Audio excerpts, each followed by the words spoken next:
Hello and welcome to Vikings Territory Breakdown Podcast with another Victory Monday. Man, this is getting redundant.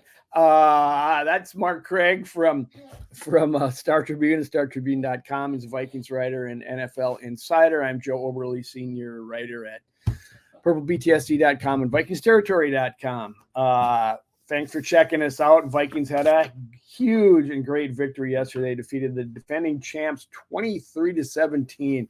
It's a big win. Not just because it's redundant. I'm not bored with it. Not in the least. Loving it.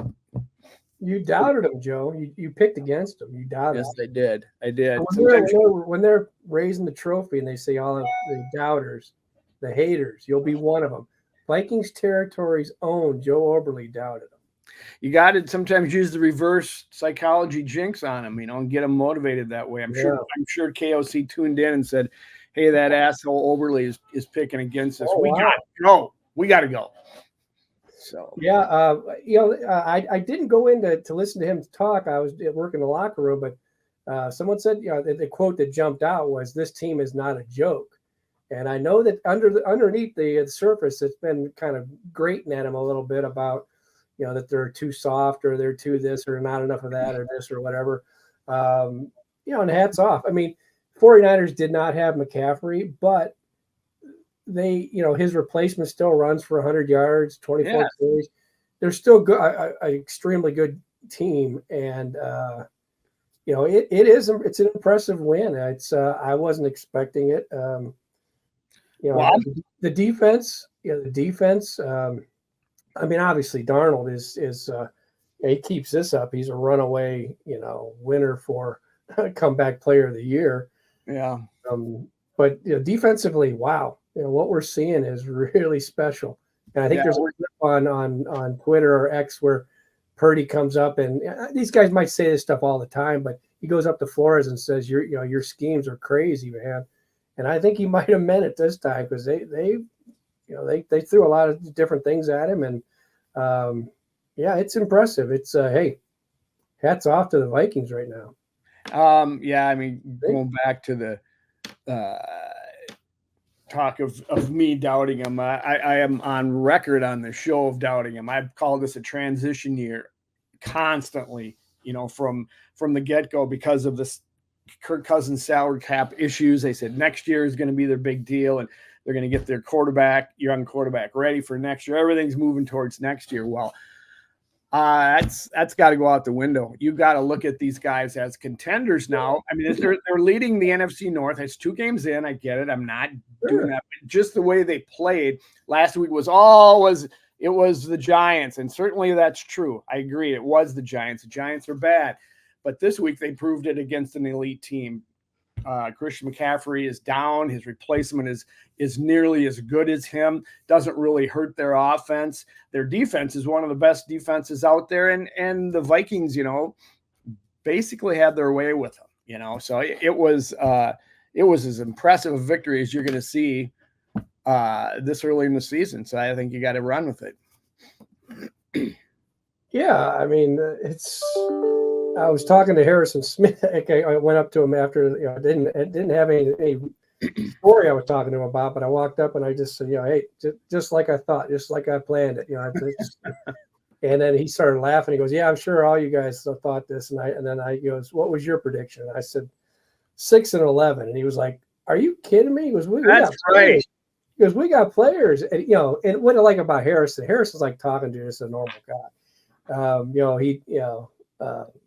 He was laughing, and then I told him, I said, yeah, you got players. He goes, look at the players we brought on defense, and da da da. And I said, yeah, right, yeah, but I said, you brought in Sam Darnold, and I said, I'm basing it on Sam Darnold's career, and who knows?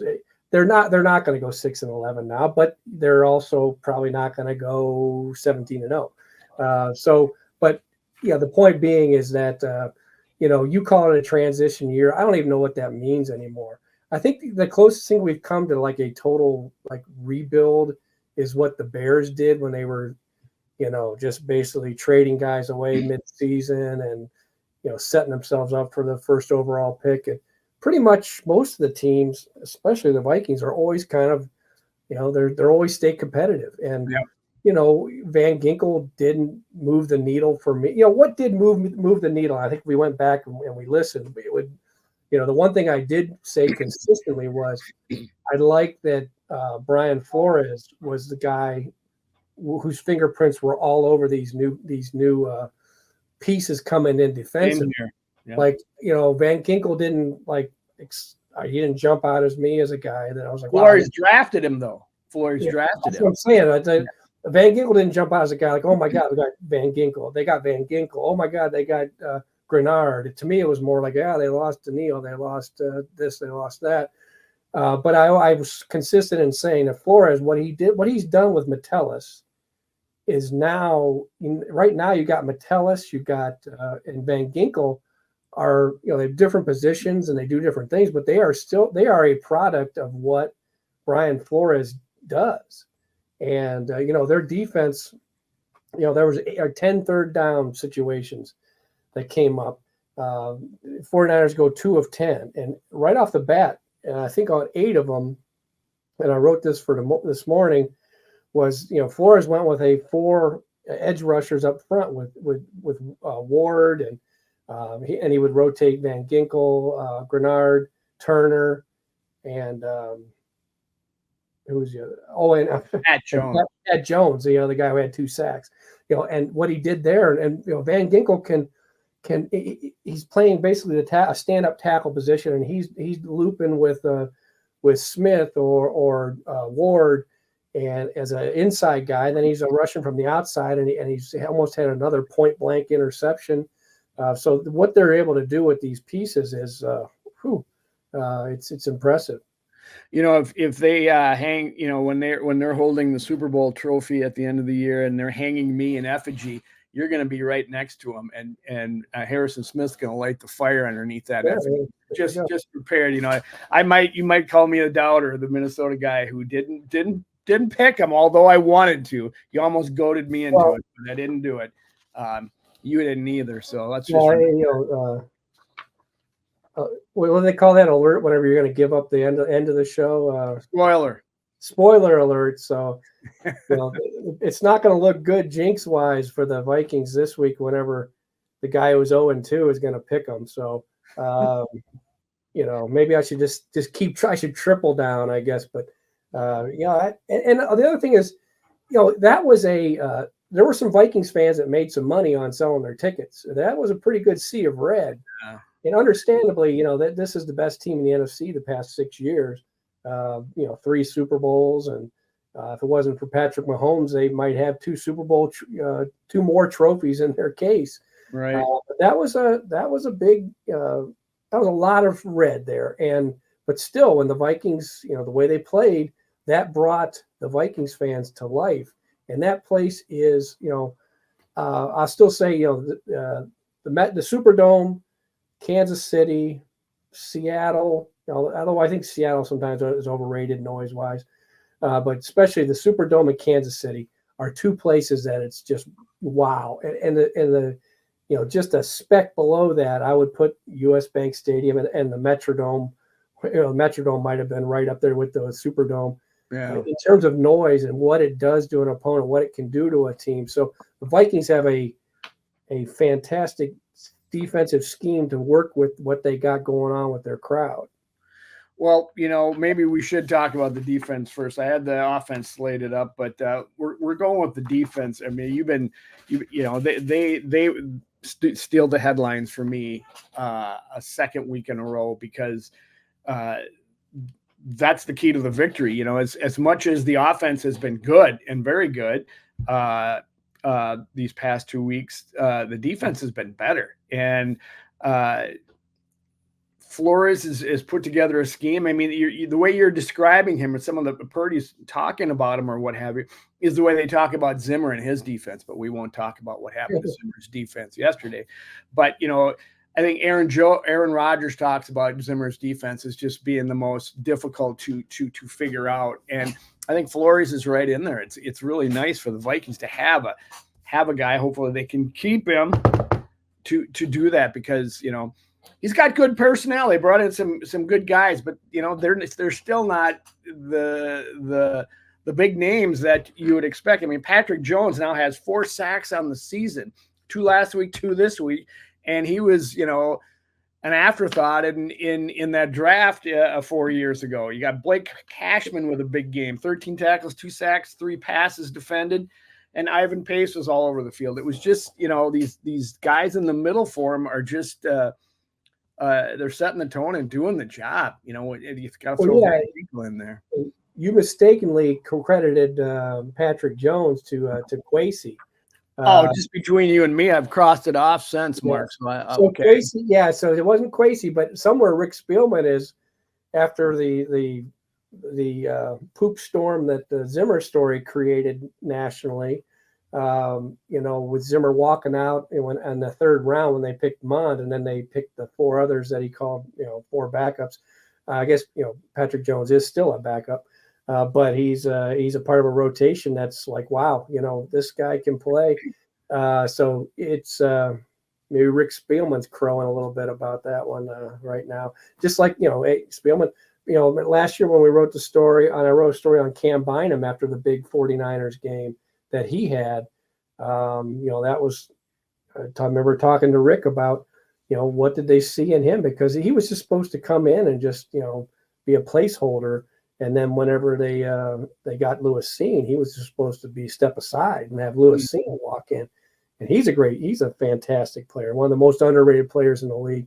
So you have all these parts that Flores, the ones that like Harrison Smith, Bynum, that he loves and their versatility. And then he gets, he turns Josh Metellus into that. And then he's got another piece to it. I guess, Joe, you're going to lose him, but, maybe it'll be after you win the Super Bowl. That'd be good. A quick question, now you're kind of leading me into it. I think I'll know what you'll say, but Patrick Jones, 4 years ago hasn't really done much. I started to a little bit last year's doing it. Is he a product of this system, or is it the players? Is it the scheme, or is the players, or is it both? Just talk about that, because suddenly Patrick Jones, they're going to start taking. I mean, he's got to be on the front page of sack leaders in the NFL. Yeah, and Flores was asked about this last week, and his answer was players. Like someone said, "What's the key?" And he goes to players right away, which is what he should do, both from the fact that it's true and the fact that he doesn't want to be. You don't want to be crowing and then having the players see that you're crowing about your system when you need where Flores really, obviously the schemes are great. Where he comes into play and his that makes him one of the hottest defensive things in the league right now is his ability to see hey, I can do this with Josh Metellus that wasn't done before. I can do this with Van Ginkel. That it was but he saw Van Ginkel and drafted him and stuff like that. So he can see all this stuff, and he piecing it together is what. So it's the players, but you also have to. Where he's most similar to Belichick is this thing about there's not having any positions. You don't have the 2 letters next to your name, whether you could be a linebacker, but you're a safety, you could be a corner, you could be all these different things. And that's what Belichick would do. He would have these players that he could just morph into different things depending on the opponent. And we're seeing some of that with we saw it last year with Flores. We're seeing probably more this year. It is. I got to be a part of both. I mean, how many times do we see players that don't work out in one system and maybe go to another team and then flourish or do better than they did in their previous one? I'm trying to think of one. Maybe if Andrew Booth works out well in Dallas, it'll be better for. Yeah, I guess what I'm trying to say is he couldn't go to Carolina's practice squad and take some edge rusher and make him all world. So it's still, the coaches say this, I say it, and I think it should be common sense that it starts with the players. You got to get the right players, and then figure out how to use them. Yeah, and then there's a lot of people that don't know how to use them. I don't think Ed Donatel spent so many years with Vic Fangio, Vic's right hand man, and Vic would be a coordinator, and then he became a head coach. I think. you know, but he just wasn't, equipped, I think, to use guys like Flores is. He just didn't have that complex vision of like what you can do with a guy and how you can change things around. Right. Talk about Blake Cashman, former Gopher, came here from the Jets. I think he played at several teams, but really had a great game yesterday. 13 tackles, 2 sacks, and 3 passes defended. I think it's there's 2. I mean, there's been some discrepancy whether he had 1 or 2. And I'm looking at ESPN this morning, and they have him only with 1. Some people have said he had 2, but either way, he was 0 tackles, or like 0-yard tackle, or whether maybe a guy looks like he's taken off and stuff. All I know is that the best linebacker, maybe the best linebacker in the league, is Fred Warner, and Blake Cashman didn't. He was right there with Fred Warner yesterday. Had a great game. I mean, yeah, he did. Speaking of talking to Harrison Smith, he's like, he just out of the blue, he says, how much did you watch Fred Warner? And I said, the whole stadium watched Fred Warner. He goes, that punch out at the goal line. He goes, that game's over. Another yard, it's over. Yeah. So, and then all of a sudden it becomes one of those typical Vikings 1-score nail biters toward the end.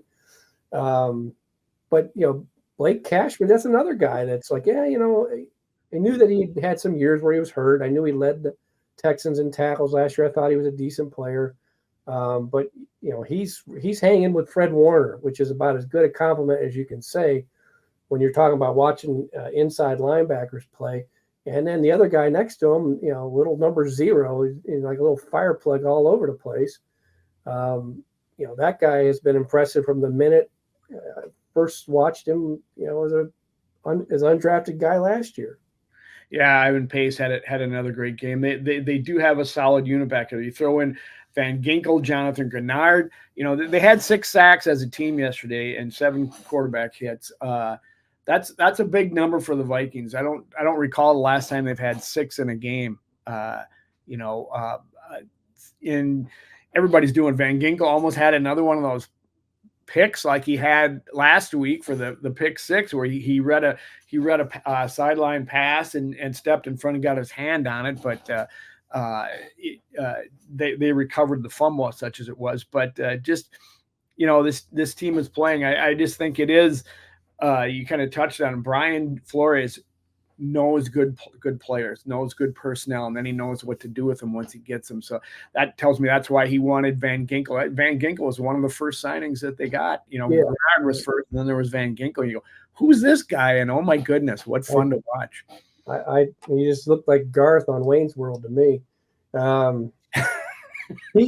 His getting a hand on that ball at the 4th and goal. The 49ers, probably the most physical.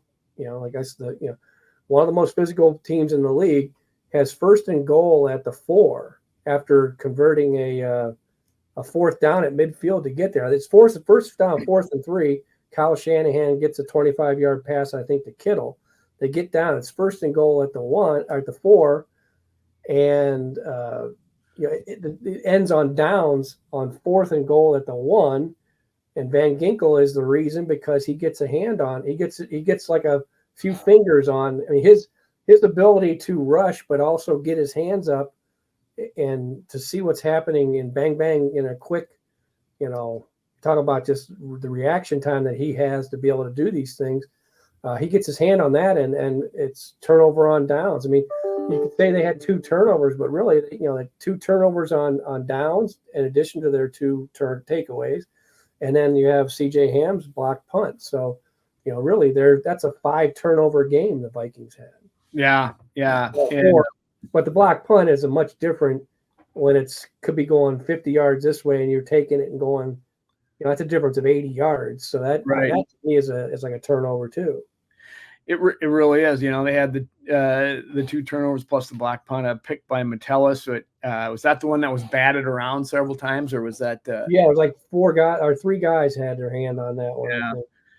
They are buzzing as a defense, and fun to watch and good on 4th down. I mean, you talked about their 4th down, one of those 4th down things in your 5 extra points in the paper today. it's two good coaches, Shanahan versus Flores, and Flores won yesterday. Oh yeah, he clearly won. He, the 49ers, they came out and they had success throwing the ball on third down or on first down. Sorry. Typically, the 49ers will like if you look at week 1, they came out and just pounded first downs. Run like they ran like 5 times, and then the fifth first down that they had, they went deep. This time they came out passing, and it seemed to me like they lost a little bit of the. How the 49ers will come in and just grab the tempo of a game. Yep. And even though they were having a little bit of success throwing on first down, it just seemed like it wasn't your typical 49er start. And this Mason that they have he's McCaffrey's the best running back in the league, head and shoulders above when he's healthy. But this, it will over time change this team from being the NFC favorite to, if he's going to miss 4 more games now because he's put on IR Saturday, I believe. So that change, I'm not going to diminish the Vikings win, but it will over time, as people get more used to Mason and stuff like that, it'll have an impact. This becomes maybe if he misses a lot of time, this becomes maybe a 9 or 10 win team as opposed to that 13, 12, 14 type. I think, what you're talking about there, that where they weren't quite themselves is because of McCaffrey not being in there. That's kind of helps them set their tone, sets up their whole offense, because they can do so many things with him, run and pass so easily. I mean, Mason is good, but he's been used more as a runner than a pass receiver. But you have so much versatility with McCaffrey that it does change their offense a bit. And the Vikings in their last 2 wins, you got to say it, over the Niners in the past 2 seasons have been without McCaffrey. No, McCaffrey played, didn't he? Yes. No, he didn't. No, I think he played last. Even Samuel didn't play, and Trent Williams didn't play. That's right. Okay. I think Samuel was, McCaffrey was injured. He was played right. hurt. So. Well, I just say this legitimizes it. They're a decent team. I don't know that they can do it every week like this, but they get a chance to prove it again next week. So we'll be back to talk about that when that time comes. But one thing I did want to say: did you feel that early on Purdy had a heck of a lot of time back there, and then in that last drive when they went down to get their last touchdown, he was having time too? I think they're playing prevent defense then. But did you feel that the Vikings started off not putting a whole lot of pressure, and then maybe they started blitzing, and that's when they got to Purdy a little bit, or what happened? No, I mean this is one of the best teams in the league. I mean they're going to play well too. Trent Williams he's going to walk into the Hall of Fame the minute that he's eligible. I think that they the third. I mean, when we look at third down, what they did on third down, they were pretty dominant from the start. Purdy, they're going to get their shots. It's just like week 1 when we were talking about the offensive line and Dexter Lawrence getting his.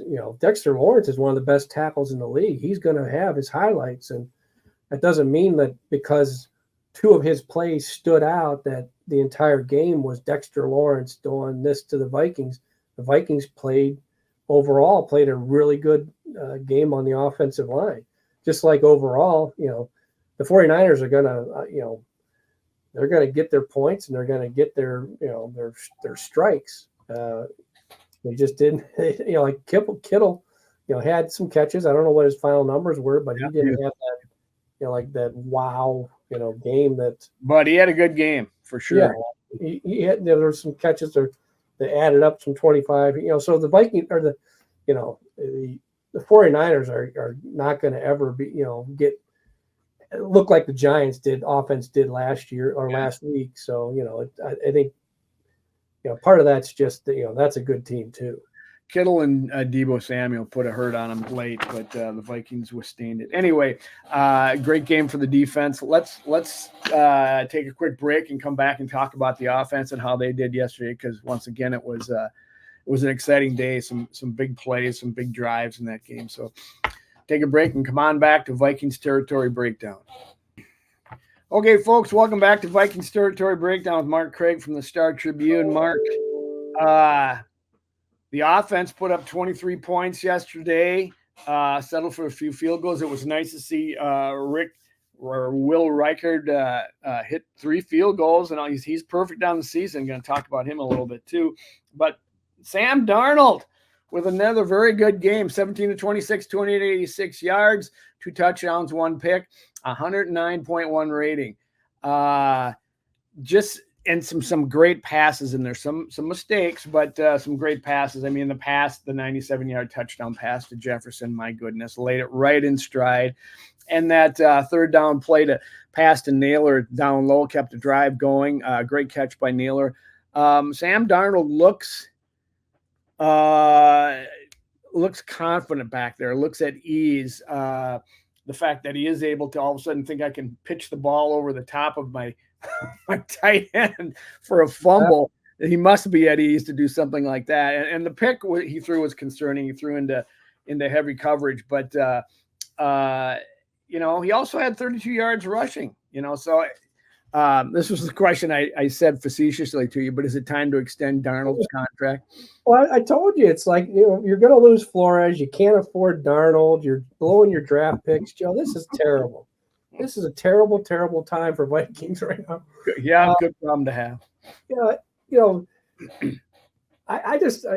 Sam Darnold's doing is, it's fun to watch because it's just, it's unexpected. It's only 2 weeks. I mean, I think everyone in the world had written the Josh. By the way, Josh was inactive. He was with the 49ers, now. Yeah. But after 2 weeks, I think we all had written the astronaut and rocket scientist stories and everything, and that kind of. I don't think that'll happen with this because this guy's been with him the whole off season. He's obviously got more experience. When Zim used to say about Case, he's got big ones. For Kevin O'Connell to throw against the 49ers, and one of my questions to Darnold was, hey, forget the pass. It's like the call, to stand 3 or 4 yards deep in your end zone against the 49ers with Nick Bosa breathing off your blind side, and to throw that ball 55 yards in the air, the time it takes for that to develop and then hit him in stride, but to me, it started with the call, and that was all about O'Connell was really good. His team is playing physically, matching the 49ers in physicality, but also he's always been an aggressive play caller, aggressive head coach, a very decisive in his aggression. And I thought that was I'm not saying I would have called it before because if Bosa gets around Darisaw and sacks him, we'll be going, why is he throwing deep and doing all that stuff. But to sense that it was time for that play, that's I give as much credit to Darnold on that as I do to O'Connell as I do to Darnold on that. And then Darnold also, there are 2 throws. To me, maybe the best throw of the day was it was like three passes after Warner intercepted him. He throws over the middle to Jefferson. The only time he targeted Jefferson on third down, he just cranks a bullet right over the middle. It goes past Warner, and Jefferson catches it for 16 yards on 3rd and 13, right before they get that field goal right at the half, which was a huge field goal, I thought, because the 49ers, there was a couple times there where the 49ers had grabbed momentum. Yeah, the Vikings got it right back. And then the other one would be the Naylor. The pass to Naylor at the end, 3rd and 8 down in the slide. Yeah. So that's Sam. That is a number 3 overall pick arm that he's always had. Nobody's ever questioned that he has that number 3 overall pick quality arm. Well, he's playing that way now.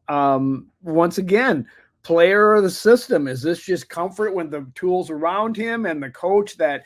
And let's not discount Josh McCown as the quarterback's coach. I mean, is he just in the right situation that's allowing him to do this?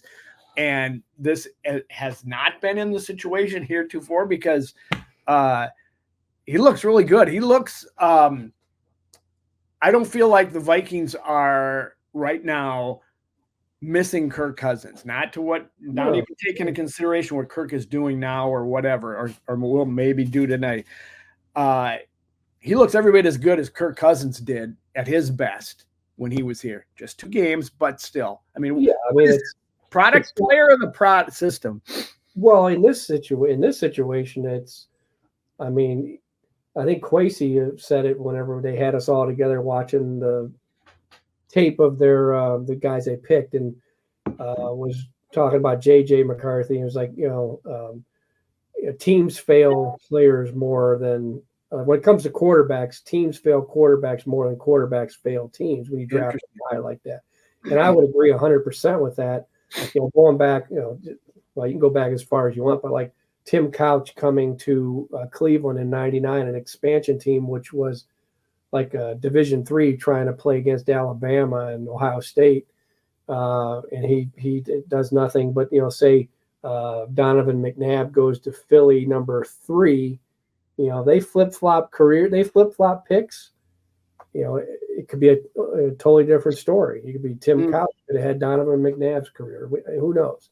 But in this case, yeah, I mean, he's in the best situation he's been. I mean, the 49ers were a good situation, but he was never going to be the starter. Right. But a much better situation than he was with the Jets.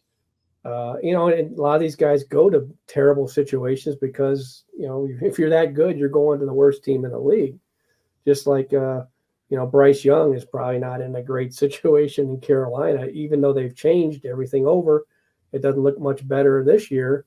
Whereas C.J. Stroud came into a great situation in Houston with their offensive coordinator and a new staff and everything at the right time, getting the top 2 of the top 3 picks, getting the offensive player of the year, a rookie of the year, a defensive rookie of the year. So a lot of it is situation. And with Sam Darnold, it is 100% his situation. I mean, he's got the talent, but it's just never matched the situation that he has. And yeah, if you're Sam Darnold, you're not only happy for your team, but you're happy for your career because, as much as we kind of, or I made fun of the Baker Mayfield year, he wasn't going to have that year. He very well could have that year and end up making. He's not going to be 60 or 50 or $45 million a year, but he could be. I think Baker Mayfield is considered like a bargain at like $30 million a year. Poor guys making receiver money at quarterback, but. I think Sam could get by on, $30 million a year. I saw him talking on TV last night about the Baker Mayfield reference in reference to Sam Darnold, that he's the Baker Mayfield of this year, which you said a long time ago on this broadcast. But say things continue as they are. And no, they take him. He takes him to the playoffs. Maybe even wins a game. Don't you got to extend him next year? And then because your rookie quarterback he's missed his rookie year. He's going to come in. He's coming in off a meniscus repair. I don't think I would start him right out of the gate. I think you would let him sit a little bit and see how Darnold does with. What are your thoughts? Of course, you got a lot of money from Kirk Cousins being gone next year. It's. I would suppose that's a good problem to have for the Vikings. Yeah. The problem becomes if he does all of that, if he does what you're saying, and he wins a playoff game, you're not going to get him for a 1-year prove-it deal. You're going to have to step into the arena because there's going to be someone else that wants to do it. The Buccaneers were able to do that because they didn't have a 10th overall pick sitting there. I will say that teams are so quick to move on and everything. I don't think they'd move on from McCarthy, but I could see them, giving him some money. But I guess you just got to wait and see what the market will bear because there's going to be just like, there's going to be one team, just like Atlanta was that one team that was going to go after Kirk, and this guy's a lot younger. We're a long way from discussing that. Yes, it's too soon. There's going to be a game or like a 2 or 3 game stretch where Sam Darnold plays like crap. Yep. And it's going to be, see, we told you.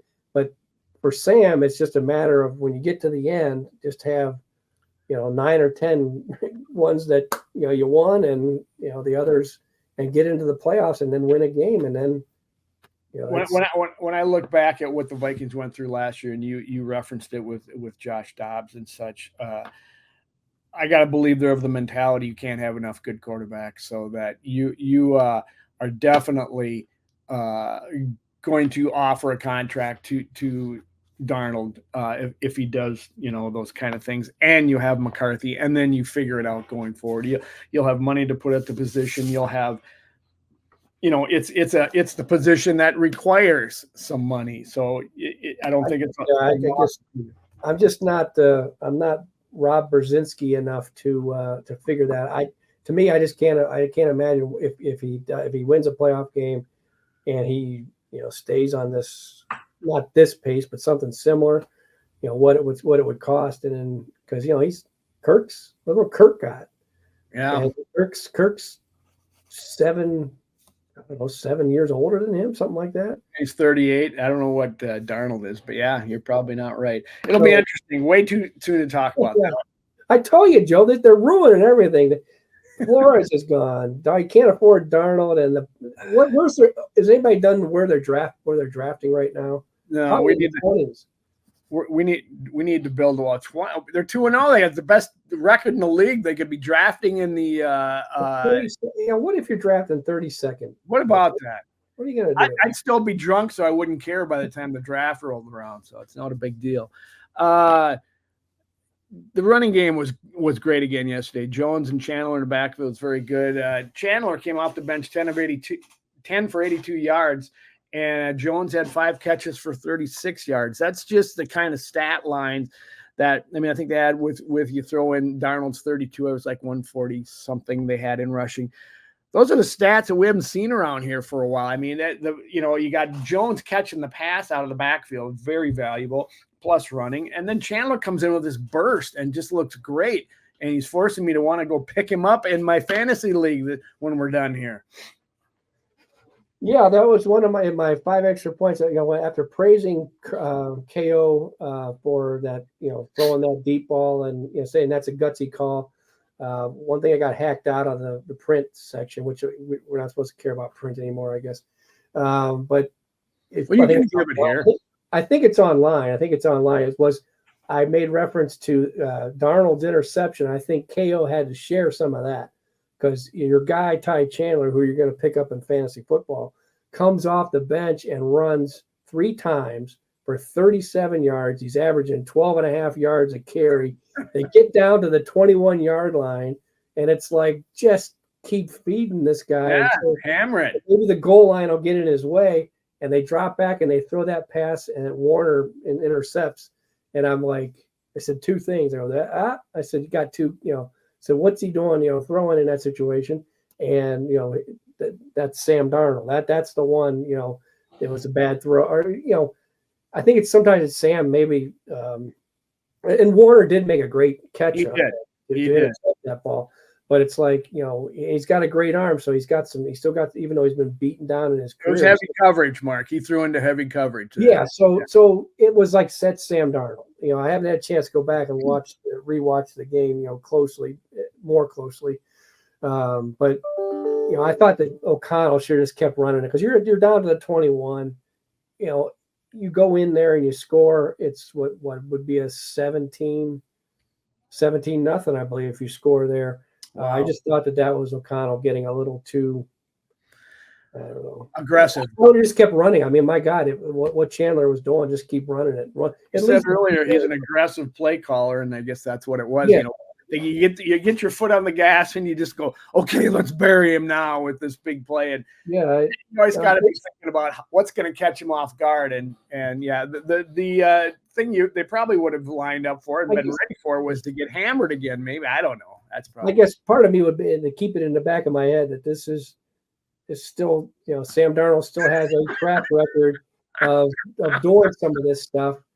Even though you're O'Connell and O'Connell's on his way to Coach of the Year, Darnold's on his way to comeback MVP. Well, can you win comeback and MVP? I would think so. Yeah. One would help you do the other. I think if you got voted for one, that might be a good resume for your other. I'm just going to start tracking here. How long is Mark going to say he's still Sam Darnold? So you kind of just referred to us there. He's still Sam Darnold, and KOC has to remember that. So, well, I would say I would just have I would at least have a bad KO somewhere in my head. Come on, Kevin. Oh God. Okay. The receivers, Justin Jefferson, he didn't get hurt until later in the game. But I just want to say these other receivers stepped up in his stead. But he's now the third fastest player in NFL history to 400 yards. When that 97-yarder did not hurt. I want to talk about. I mean, that play was so fun to watch because he caught it in stride. Couldn't outrun those defensive backs, so he had to make a cut back across the green like he was traversing up the side of a mountain. And here comes Jalen Naylor out of nowhere, just whipping up there. And he helped him. He stood in the way of a couple guys, and thank God he didn't clip anybody. Because if he would have come out and run and hit him in the back, the whole stadium would have charged the field, I think. Did you see the clip on Twitter of the referee running that? Yes. Finally. If Bud was still around, he couldn't complain about that. The players were angling at different things, but that guy signed that guy up. I actually want to call the. Someone else might do it. I don't think referees don't talk to reporters, but I'm like, come on, please let me talk to this guy about why where'd that speed come from? My God. Kevin Seifert maybe can get you in there. I mean, for years I grew up in this town, and Bud Grant always had a problem with the refs, and one of the things was you could see that all the refs were much older than the players. This guy clearly wasn't. He couldn't move. He was flying. Yes, that was fun to watch as well. That was a great play to watch. Naylor had 3 catches for 54 yards and a touchdown, and just making the most. That's his second touchdown in 2 weeks. Powell had some nice catches. Sherfield even stepped up. Tristan Jackson he was on the active list, right? But I don't think he got in the game. We're probably going to see, we should, talk a little bit about Jefferson left the game with a contusion in his quad. That's basically just a deep bruise, right? And they used to call a thigh bruise. Yeah. Okay. Contusion of the quad. So not to worry too much. It looked like he banged. I thought he banged knee because Warner was on the ground grabbing his knee. Sometimes the most painful things these guys go through is when you bang knees and you got that initial the pain, and he seemed to be fine afterwards. I don't think he'll miss any time. It wasn't, if there was nothing pulled, there was nothing torn, there was nothing broken, so I would imagine he'll be fine. They're going to spend this week getting him through it, and maybe he'll be limited in practice, but I think he'll be fine. Will you see Addison, you think? Addison, I don't know. I mean, he's got two ankles. They've got 2 ankle problems. The first, I guess, the beauty of the Star Tribune having so many people at the game. The first guy I went to for the things I do was Brandon Powell. Brandon Powell is, to me, is a fascinating story. How a guy like that fits. You're talking about. TJ Hawkinson's on the sideline. He's on injured reserve. Jordan Addison's got 2 bum ankles. He's inactive. Justin Jefferson, the highest paid non-quarterback in the league, is out with a thigh bruise. And here comes 3rd and 7. It's the third play after the 49ers make it a 6-point game with a 99-yard touchdown drive. And that play is, and I wrote about the play, and then I ended up writing about Brandon Powell for something online this morning, just his journey and just kind of his, the unsung player of the week little story. And, that play is, so Sam Darnold looks to his right, and he's got Jalen Naylor closest to him in a bunch formation, Jalen Naylor, Brandon Powell, and Tristan Jackson. And Naylor motions from inside to the outside. That gives, according to Powell, that gives them a tell on how they're going to cover him. And then at the snap, Brandon Powell kind of loops around those two, and he's wide open. And Brandon Powell's like, go watch the tape because the 49ers totally screwed that up. They had no idea where anyone was going. And so he gets an 11-yard catch on 3rd and 7. Now, that's a really good call, but also a catch on his part. That's his first target of the year. He's only got 2 targets on the year. Both of them were 3rd down conversions in that drive that made it a 9-point game with 3 minutes when it could have been a 6-point game with close to 9 minutes left. So those are 2 huge plays by a guy that's an afterthought. It's there's so much more to the game than Justin Jefferson and Sam Darnold and all the stars, that all these guy like him, what he did in given that opportunity and seizes it, was a huge part of that game. I thought.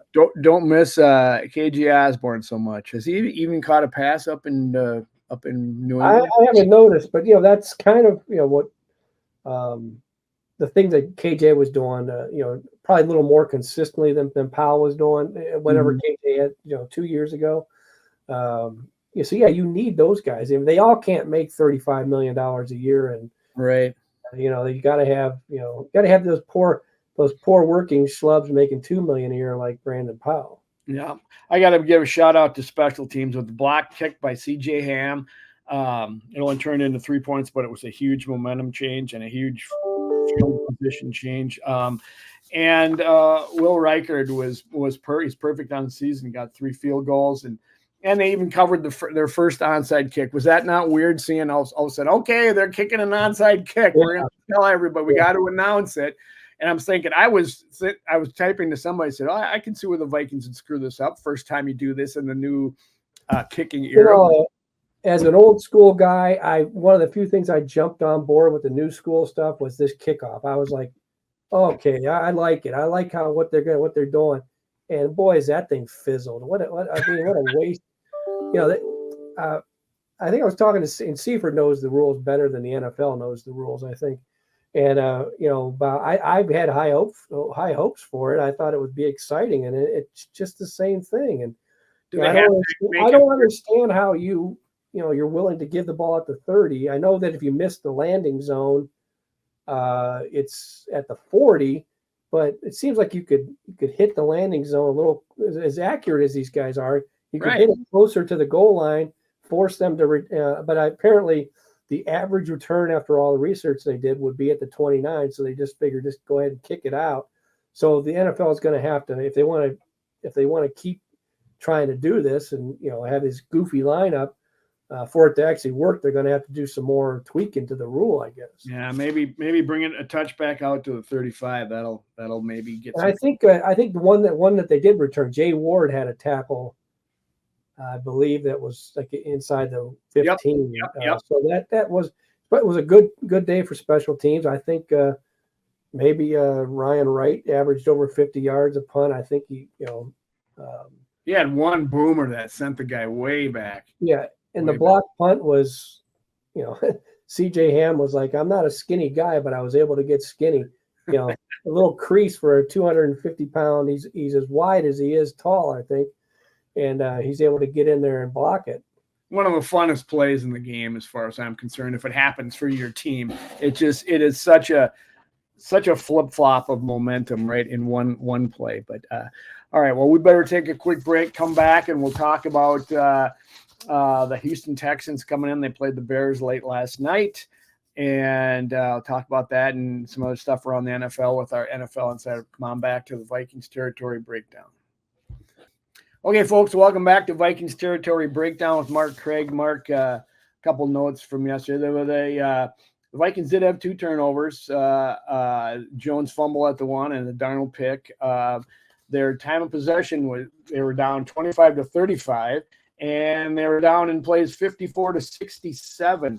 That didn't seem to bother them at all, that they were on the bottom end of those stats there.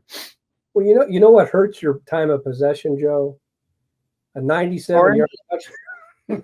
Well, what hurts your time of possession is when you have a 97-yard touchdown pass. So I've never worried about time of possession. I don't think it's good point. As long as your defense, doesn't get gassed all the time. This defense was not gassed. It's good. It's good whenever you run the ball like 50 times and you have the ball for 40 minutes. But, overall, time of possession is kind of that was a hell of a drive. That was, I mean, they had the 97-yard pass and then, that will hurt you. You are correct. Speaking of hurt, Dallas Turner hurt his knee yesterday. I'm not sure there's any new updates yet. They're probably going to examine it. God, I hope we don't lose him too. Our first first rounders being gone. That's not good. Yeah, I don't know the severity of that. We'll get a little bit of an update today, and probably won't know much until Wednesday. Okay. Well, just want to spread out.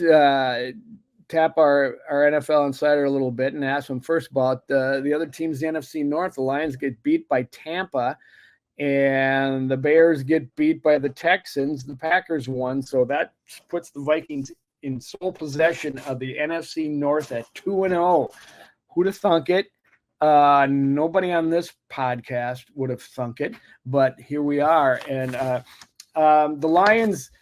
Tampa's not a bad team, I guess, after taking care of the Lions, I in my survivor pool, I stayed away. I was like, I am not taking. I'm going to ask you about that.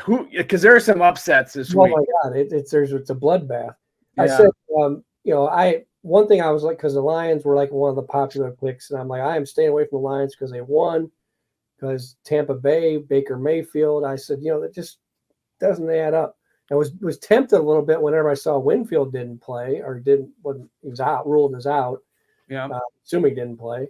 But I was like, yeah, I'm just gonna play it safe and just take, put 2 on Baltimore, because they got the Raiders at home. What could go wrong? So they lose. So in the early games, I lost 2 on Baltimore, and then I was like, and I always lose 1 on Dallas. Every year I lose, and I tell myself, don't take the Cowboys. But I'm like, I like the Cowboys at home against New Orleans, and New Orleans at halftime, as I'm watching, I'd already written that one off. At halftime, it's 30. They have 35 points and 310 yards, and they ended up with 45 points and I don't know how many yards. But you talk about how the league can be flipped on. Last week, Zimmer, his return was being hailed as he's got this great defense and he's taking it. He's doing different things with it. And now he's probably, they're going to run him out of town. Who knows? I blame you, Mark. I mean, he's still reeling from the piece you did on him in the Star Tribune. We did text, and I don't think I'm revealing anything. You just kind of said, I think maybe I said too much, and kind of laughed. But he said, I'm used to it, and he goes, I've been taking pot shots for 2 years. Well, they're probably taking something this week because that was not a good showing by his defense. No, that was that's.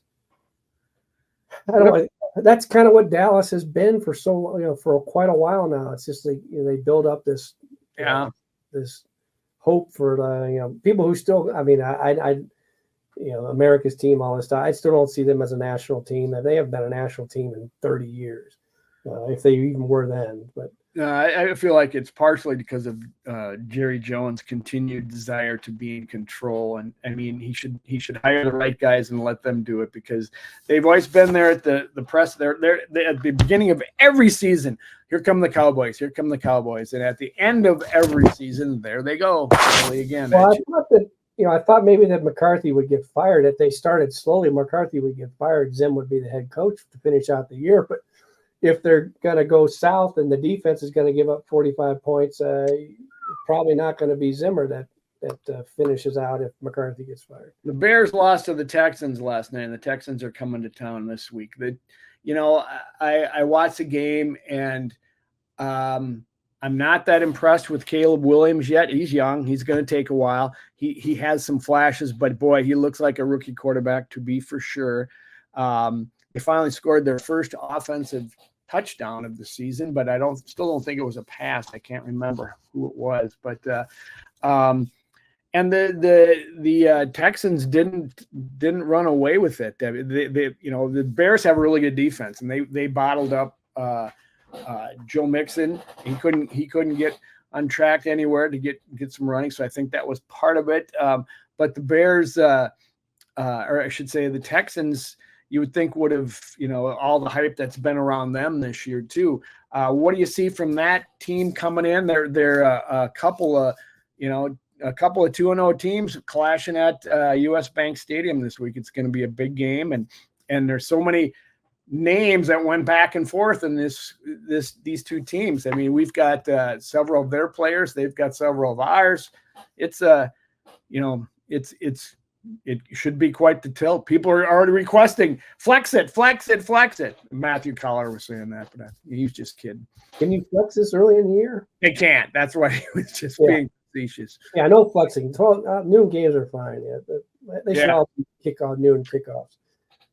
Caleb Williams. I wasn't a big believer in him. He's so talented, but is he raw. He might be a guy that would have benefited more than JJ McCarthy for sitting for a year. Yeah. I don't. Hopefully, for his sake, that he doesn't get ruined this year, because he's going to be in a lot of situations where there's going to be he's going to be taking a lot of hits. He's going to be taking it's going to be a lot of bad situations that he's in. I was a little surprised that Houston, being at home, didn't win it a little more comfortably, but that's also just the way the NFL is. CJ Stroud, came in and to me looked like a 10-year veteran from day one last year. The defense, Daniil, watching the first week, I had to Google his number real quick because I couldn't see I couldn't really, while I was watching on my computer, I didn't really see the back of the jersey. The name. I did it last night. The same thing. I did. Yeah, and I just he didn't jump out. Although he did have a sack, I think, late last night. Oh, he drilled him. Houston is the better team. They were at home. And I think that, if this game, we're talking about the Vikings, if that game was in Houston, I probably would say Houston. This is, to me, is where are they playing? The Vikings, this crowd's going to be crazy. The defense is primed, as long as you don't have anybody get really hurt between now and then. I think the Vikings are the better team, which I wouldn't have thought, 3 weeks ago. It'll be interesting. There's so many storylines in this game just because of the personnel changes, and who's doing better with those. That's one of it. It's you got the quarterbacks. One's really young, one's been around. They're both picked early. Got to watch them. Stephon Diggs is on Texans team now, and they've got a great receiving core with Nico Collins, Diggs, and Hank Dell, I think his name is. So that's got to be watched. It's going to be a battle. No two ways about it. The one good thing is you won't see a lot of Texans jerseys as much as you saw San Francisco jerseys this weekend when you go down there. But probably not. You switch edge rushers. You got the Diggs factor. It is. CJ Stroud is so composed, and he has such a veteran presence even from day one.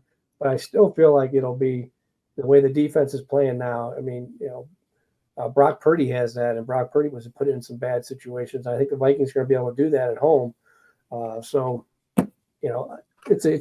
the kiss of death for Vikings fans. And I'm going to pick them to win because I'll be chasing this all year. I'll be one step behind, trying to figure them out. Well, since you're going to take the hit, then then me picking him won't jinx him. So I got to pick the Vikings. I think like you were going to take the Texans. Come on. I watched them last night for that particular set. I said, "Is there something more here?" And I said, "Gosh, the Bears don't look that good." And they were in that game in the fourth quarter. I texted my son. I said, "God, the Bears can still win this thing, and they shouldn't even be in it." But I was watching it as close as because I had 2 survivor picks on the Texans, and that was it wasn't quite like I had 2 on Kansas City, and it took a last-second field goal to beat the Bengals. It was like you kind of got a feeling at the end of that game, like Caleb Williams has quite a long road to go before he becomes a guy that's capable of taking a team, and so there's going to be a lot of downs before he comes up, I think, as a quarterback. Well, as it was, I got the lead in the first week. We both, no blood last week because we both took the 49ers, and I couldn't have been more happy about being wrong. And this week, no blood because we're both taking the Texans. Wouldn't that be fun if, Mark, you were chasing the whole season because you believed in the Giants in the opening week? God, that's got to be a stain on your NFL prognosticating. Oh, Joe, there's so many stains on it, you can't even. I don't even know what the original color is on that. That's true. Anyway, well, Vikings 23-17, great win. They're 2-0. They're top of the division. I've taken the transition label off of the season. So they're happy to hear that too. I'm sure they are. I'll probably get an email later today on that, thanking me. But anyway, it's a lot to look forward to. So, we're going to do it again next week. Come back and we'll talk about it some more. Mark, thanks for your insight. Mike Woldham, thanks for producing. Joe Johnson, thanks for the spirit you provide here. And thanks to everybody for tuning in. We sure appreciate it each week. Come on back next week and we'll talk about that Vikings-Texans game, and hopefully it's another win for the Purple. Until then, Skol, baby. Skol.